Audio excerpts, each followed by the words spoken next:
Okay, welcome to hashtag 52 Needs. And this week we are talking about intimacy. And I'm so delighted to have with me Kim Dunlop, who's a property advisor, a dating and developmental mindset coach. She wears many different hats equally well, supporting individuals, investors, corporates in relationship building and achieving their personal and professional goals through understanding and accessing their strength and power. Welcome, Kim. So lovely to see you. Thanks, Angela, for having me. I'm so delighted to be here. Great. So let's talk about intimacy. Now, when people hear the word intimacy, they think of one context, sex, right? Yes. And is intimacy really just about sex? No, it's more than that. And I think sex is always probably the go-to that everyone goes to, thinking that if I can have sex with someone, then that's classified as intimacy. I think there's more to it, though. I think if we start speaking from the heart and not from our heads, because if you look at sex is like an act. And so for me personally, I think in exploring this with a lot of people, I've found that there's so much more to actually uncover around intimacy. And and it's really just coming back to the experience. And what we look at and how we look at it and what our self-expression is as well. So I think it can be explored in so many different ways, intimacy, and really sort of sharing about self, which I think comes back to the heart. And Absolutely. so that's my take on it. Yeah. So, Well, I always think that for me, intimacy means getting really close to someone. And I love the definition of intimacy as in into me, I see. So that when I get really close to someone, they reflect back to me who I really am, because I've opened up in a really, vulnerable way. I let them see who I really am. And that could be in any kind of context. and I think that's such a great quality to point out, Angela, is actually showing and sharing who you are and the story of who you are and who you've become.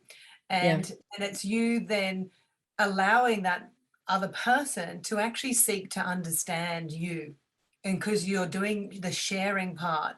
And I think that is the vulnerability around intimacy, because I think people limit themselves by not sharing their story. And so they automatically just go to the sex piece without sort of sharing a little bit about them. Yeah. And and then at least you can then share that. And so then that person hears a different perspective around, who you are. And they go, oh, that's interesting. So, yeah. Okay. So can you be intimate with a stranger? I think you can. I think you can. This is outside the sex context, I mean. Yeah. And I think it goes back to your point. It's around creating conversations. So you can become intimate with a stranger by creating a conversation, by opening up a conversation with someone. And it could be around what they're doing, how they're doing it, or how they're speaking. And people love to actually,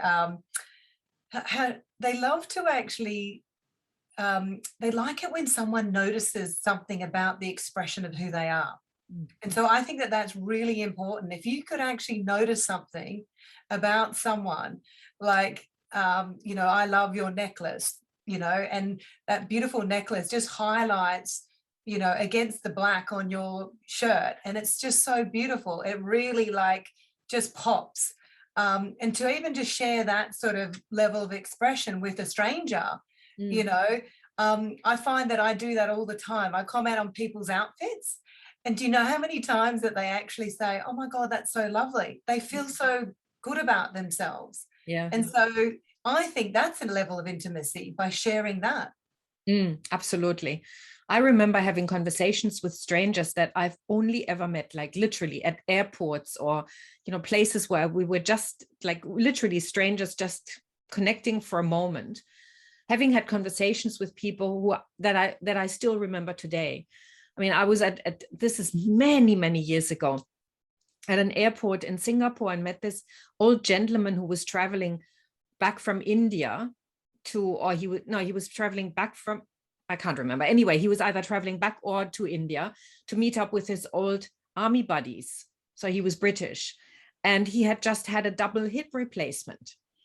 And he said, and I said, and you're traveling with a double hip replacement? And I said, how long ago was that? And he said, 6 weeks ago. And I'm like, seriously? And he said, I will not let that one go. I mean, he said, this is what I live for. Going back to India every year and connecting with people is really important.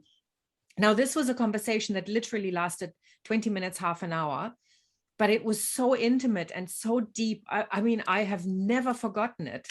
Yeah. And it's really, it's also made me realize what matters in life, so. And I think that is probably a really big piece, is the connecting. And I think a lot of people connect through conversations. I mean, I went on a hike the other week and I just stopped and started speaking to this lady and her daughter.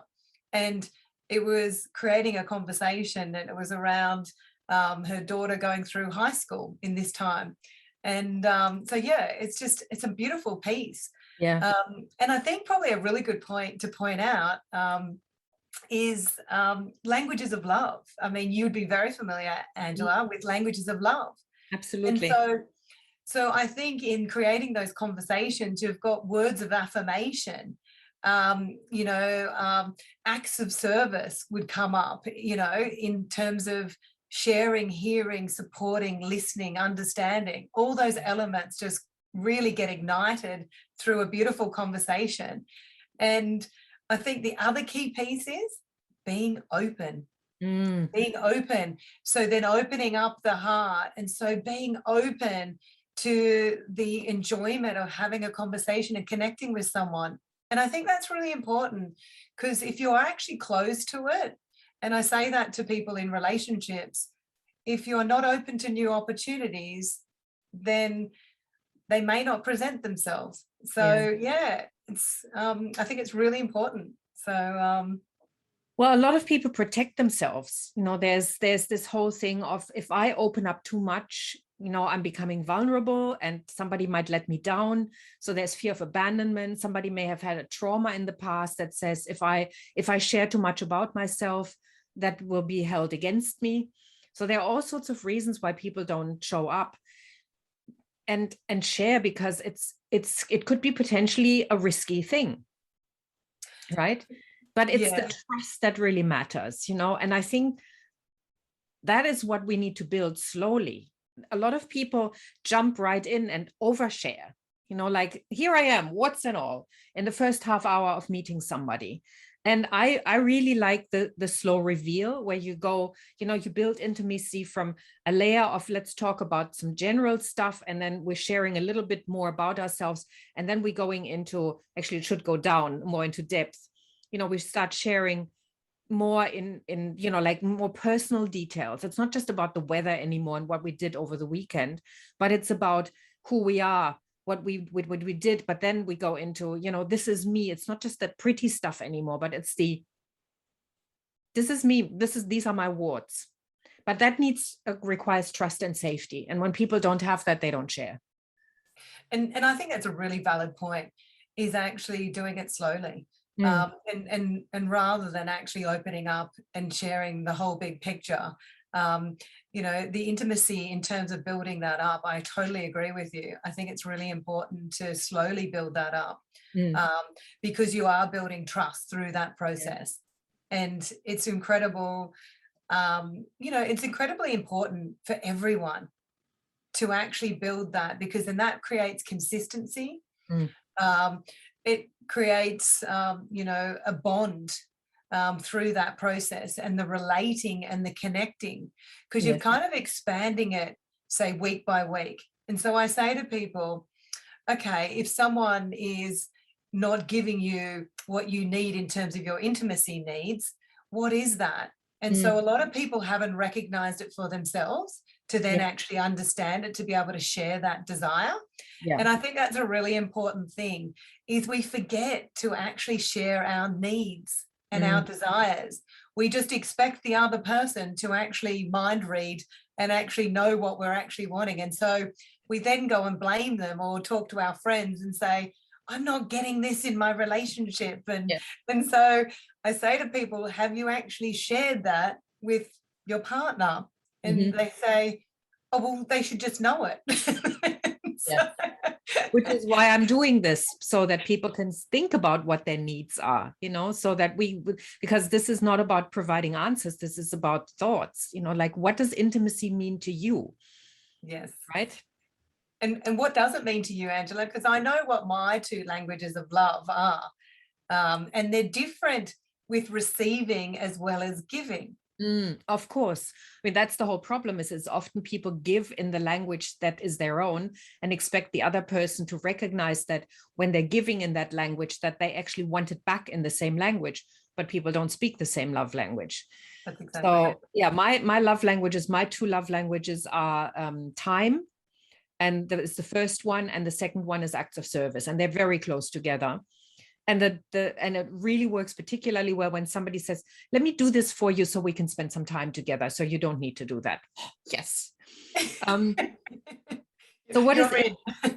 Yeah, I'm in. What's yours? So mine, which wouldn't surprise you, are words of affirmation. But words of affirmation, in a weird way, I like it when a partner shares with me their story. So it lines up with the words of affirmation, because I love hearing someone else's story. And the more that they talk about themselves and their story and what they're doing, I find that creates more intimacy for me. And I need that for building trust. And so the more I hear about them and what they're doing and, where they've come from in their life, that builds trust and intimacy for me. And then the other one is physical touch. So yeah. Okay. Yeah, So we both have totally different needs. So if I didn't touch you and I didn't tell you that I appreciate you, I didn't share my story, we wouldn't build that trust. We wouldn't build that intimacy. So no. if I gave you all my time and you would just go, no, you're not telling me what. Yeah. Exactly. You give me quality time. They're going, hey, and you're going, oh, I'm not getting anything here. And I'm going, oh, but I'm giving you all my time. Yeah. Okay. So you wanted to know what intimacy for me is. Intimacy for me is depends on the context.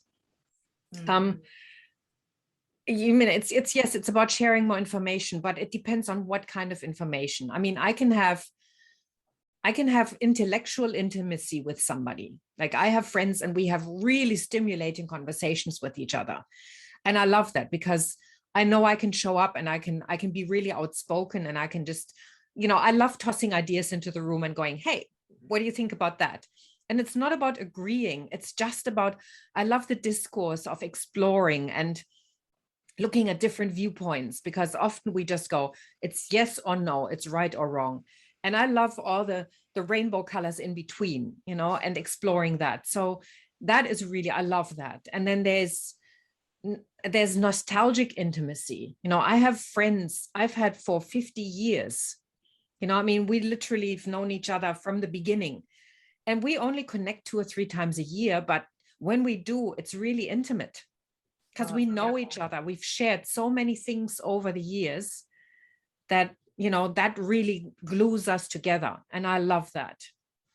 Yeah. And I think that points back to your story, right? And it all ties in around sharing. And even if you were to have a friend, who's known you, who understands you for such a long period of time, Yeah. it's those stories that we're sharing.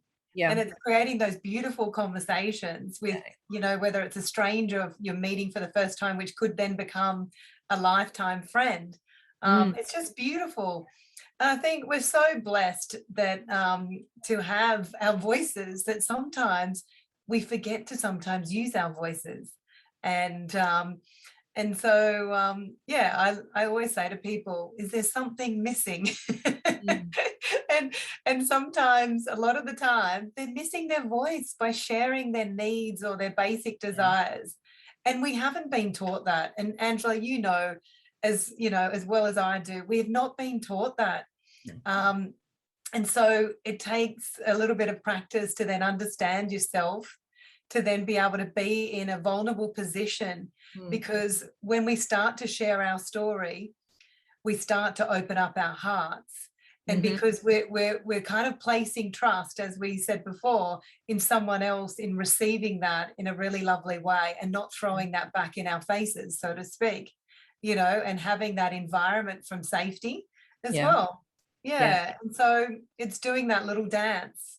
Yeah. So And as you were saying, it reminds me of the fact that we don't teach people how to have boundaries. So again, there are people who overshare and then they wonder why they don't create intimacy. And then there are people who don't share at all, so there are people who have really rigid boundaries. They're like walls around them, say they protect themselves.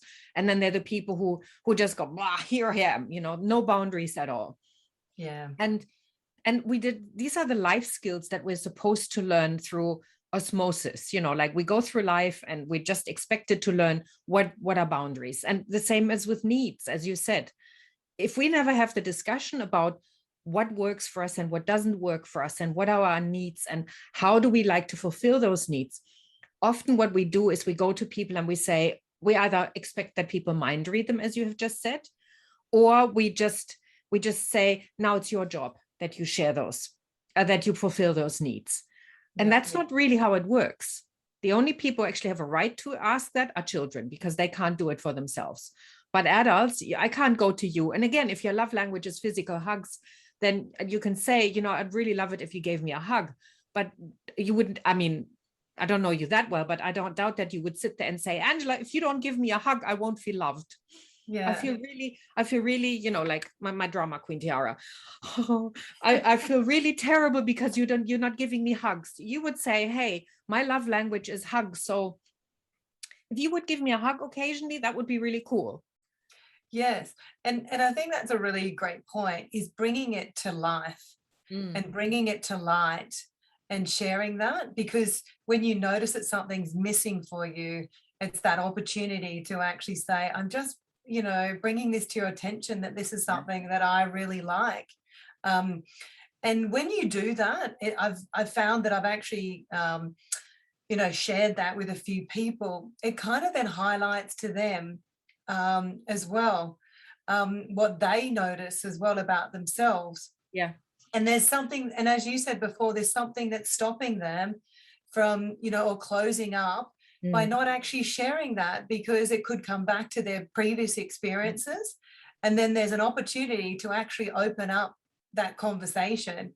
So, yeah, and it's beautiful, because then you can expand that with someone. Yeah. And look, I think you can actually develop love languages with a partner. You can explore it and work out why they're resisting that piece. Because I think we've all got it in us, like I love quality time as well. And I do like acts of service. And and so there's all aspects, I think, that we can actually access, and so it's then just stepping into that uncomfortability. Yeah. Which Well, sometimes it's allowing this into me, I see, because often what comes back is when we're intimate with somebody and they do something and creates that hiccup kind of, or the antibody response of what's going on. It's probably something we don't like in ourselves that's being reflected back at us. Yeah. It can be challenging. And that's that vulnerability we've talked about. But the thing is, it just leads to so much warmth and kindness when we do that, when we trust and we're allowing ourselves to be vulnerable. And again, I think the important thing is reciprocity. I mean, if it's just a one-way street, it's not going to work. Yeah. And I think part of the process as well is us falling in love with ourselves. I really believe in love, and like I think we, hold so much judgment on ourselves that when we stop and actually start bringing that compassion and empathy into ourselves, and then seeing others and maybe going, okay, they don't necessarily have the capacity to, hear that story that I've shared, but then it's knowing who to go to then actually feel like you're being, received in that way. And I mean, I do believe in love, and I believe that we have all been put, on this earth to actually find love within ourselves and find it in others. And we meet so many people. I mean, you think of your friendships or workplace, relationships or, partnerships, like there is love there. It exists, through the partnership, the relating, the connecting, the understanding, like all these beautiful parts, and the laughs, as you say, with the old stories, it's wonderful. Yeah. There's so much, that we have on offer, yet I think we tend to sometimes be too hard on ourselves. Yeah. Absolutely, yes. So self-empathy and self-love and self-compassion, all of that. Again, we have love, we have compassion, we have empathy for other people, but does it necessarily include us? We often forget ourselves when it comes to that. But saying that, I just had another thought come up. It's like, showing up is one thing in to build intimacy. It's also about listening. I think it's listening that really creates intimacy. It's like, I mean, one of our core needs is to be heard. And when somebody really listens, wow, when somebody really pays attention to us, there's no talking necessary. That's that emotional intimacy, I think, that you build. It's not, you don't have to touch somebody to have that. I mean, physically, you can just be with somebody and just be really present with them. I agree. I totally agree. And it's that level of support, and through that listening and just being present is incredible. And I think that's probably been missed a lot for such a long time. I think we've forgotten the art of actually listening and communicating and supporting and understanding. I really do. I think with, we haven't had to think too much because we've had all this technology and all these different processes that have come into place, that we've forgotten the basics, Angela. I think, as human beings, I think we've, to actually be present and even to have like a beautiful conversation like we are today, you know? Yes, I totally agree with you. So this is it's time that we have more of these conversations. It's time that we stretch into intimacy with vulnerability and with openness, and just risk being seen and showing up for who we are. Okay. Well, we could talk about this for much longer, and I know we will, probably as part of the Campfire Project at some point. Maybe we can have a good discussion there as well. But thank you so much, Kim. It's been wonderful to talk to you, and thank you everyone for being here. Thank you for joining us, and we'll see you next week. Thank you.